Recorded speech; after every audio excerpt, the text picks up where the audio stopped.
So, hi. Today has been kind of an interesting day.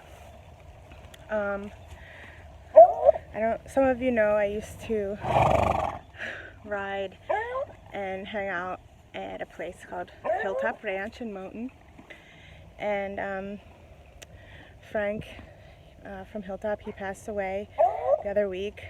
I think I posted about it. And today was the funeral. So I was driving and of course thinking, because I'm always thinking about everything all the time. And sorry, trying to find a good spot for this. Let's try this. Maybe we can improvise. No.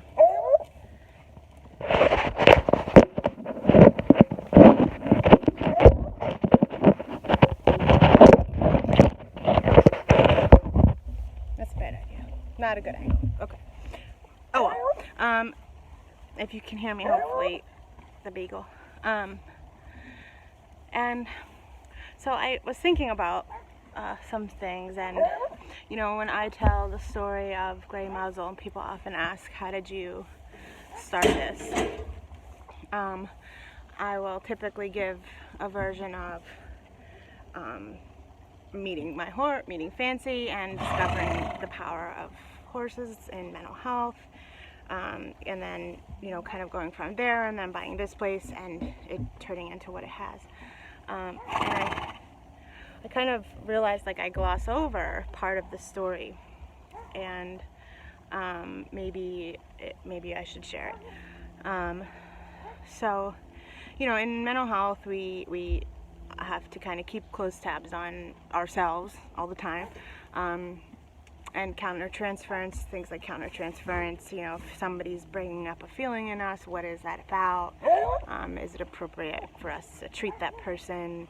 Just making sure we're always in check and keeping up on kind of working on our own stuff. And we all have stuff, and I think that we're all always discovering new stuff, and the work is never done. Today, actually, and I hope I don't offend this person if they see it, someone had said to me, because I spoke at the funeral, and they had said something along the lines of, that their daughter was just like I was, and I said, well, I'm still like that. I just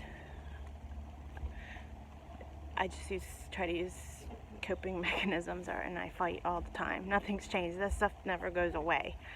That's still me. But so that leads me to what I had shared. I moved to Berks County when I was 18. Yeah. And I lived in the dorms for about a half a semester at Penn State, and then I moved out, and I was going through what I can look back and say was one of the worst times of my life. A very dark time. And so I was, it was suggested to me by one of the vets I worked for, and still in Delaware at the time, I was 19 now, that I get back into riding and horses. She was a fellow horse person. So I looked on Google, and I looked for the closest place that was near me. I was living in Shillington, and up came Hilltop Ranch, and I didn't call or anything. I just showed up, which was pretty brazen. But I showed up, and I met Kim, and I don't know who else I met that day, but Kim was okay, well, we have to make an appointment, and I was leaving for Germany, so she told me to come back when I got home. So I did. Went to Germany and came back, and then back at Hilltop Ranch I was. Hello, it's me, Marcy. And I really didn't have any friends. I was very depressed and anxious, and I wonder, looking back, those few years, was there some type of, I don't know, I can hardly remember a lot of it. Just a very, very dark time. and I was very alone, and I didn't know where I fit still, because I've never fit anywhere or felt like I belonged. I always felt different and I didn't fit. So I started to go there, and I would go every day. And Bailey was like 8 or 9 months old, and he would go with me, and I would pack him up, and we'd be there all day. He grew up there. I would help Kim with the horses, feed them, and learned pretty much how to take care of a farm, equipment. That's how I know what I know now. That's a big part of it. Kim would feed, we would eat dinner together, and it was a safe place, and I belonged there. And Frank was a safe person. Frank knew everything, and I remember once it was a really bad time, and I went over in the middle of the night. I wasn't feeling safe, I guess, and it was like 20 or maybe, I don't know, and I woke them up, and I laid, Frank sat on the couch, and I remember laying like across his chest and him talking, and me just crying, and I could remember the sound of his watch ticking so loud. And those of you that know Frank know the watch that I'm talking about. And he wanted, I stayed over, and he tucked me in to bed with Kim, and he slept downstairs. Sorry, we'll see if I post this or not. And there was a lot of times like that. A lot of times I went in the middle of the night and slept in Fancy's stall, or just cried and cried. And I know that if I didn't have that place, that I don't think I'd be, let alone doing what I'm doing today, but standing here today. Because I always knew that I could go there, and that I belonged, and we were a family. And I also learned things that I missed as a kid, like how to be a kid, how to play and have fun. And